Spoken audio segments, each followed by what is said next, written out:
মানে এক দুদিনের মধ্যে সবাইকে সংগঠিত করলো। এখন মিছিলের পরে বড় যারা উঠে পাঁচজনকে আটক করলো যারা নাকি এখন নেতৃত্ব দিচ্ছে। ডিবি অফিসে আটক করলো।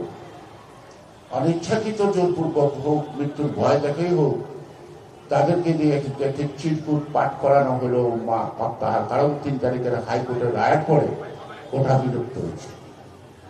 সেইটাকে কেন্দ্র করে আন্দোলন থেকে তারা বিরত থাকার দায়।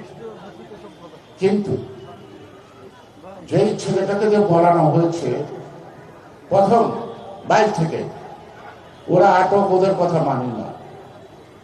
আন্দোলন চলছে, চলবে। এখন আমাদের 8 দফা নাই, এখন থেকে 1 দফা। সরকার কত মাত্র 2 দিন 24 ঘন্টার মধ্যে কাম করছে।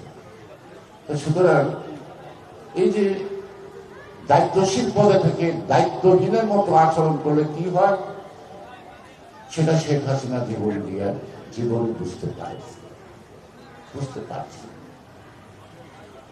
পরশু দিন আমি একটা হঠাৎ করে দেখলাম আমার হোয়াটসঅ্যাপের মধ্যে একটা লিঙ্ক,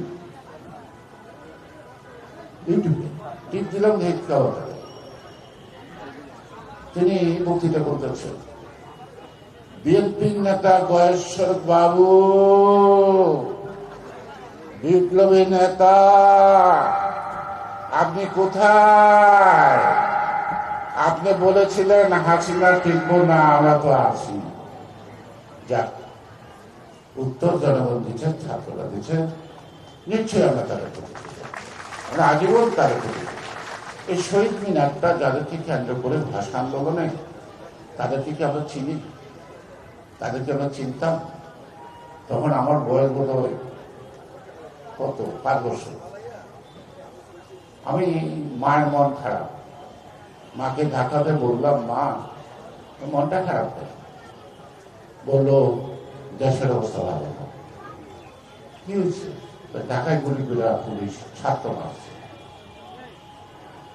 তা আমি চিৎকার দিয়ে মার করে উঠেছিলাম, আমি তার কাছে স্কুলে যাবো না, আমাকে মেয়ে বলে না, তোকে মারবে না। পরবর্তী পর্যায়ে বুঝলাম ওটাই ছিল ভাবনার ভাষা আন্দোলন নাকি, যারা ভাষা আন্দোলনের মধ্য দিয়ে এই মাতৃভূমিকে গণতান্ত্রিক চেতনা বোধের দিকে ধাবিত করছে, তাদের স্মৃতি এখানে পবিত্র। ধর্ম নির্বিশেষে একটি জায়গা যেখানে আমরা বসে আছি। সুতরাং শহীদরা কোনো দলের হয় না, শহীদরা সবসময় জনগণের জাতি। যারা দাবি করে এনসিপি সাইদের দল, একটা নিয়ে প্রশ্ন করলো, সাইদকে করার আগে বলছিল আমার দলের নাম এনসিপি।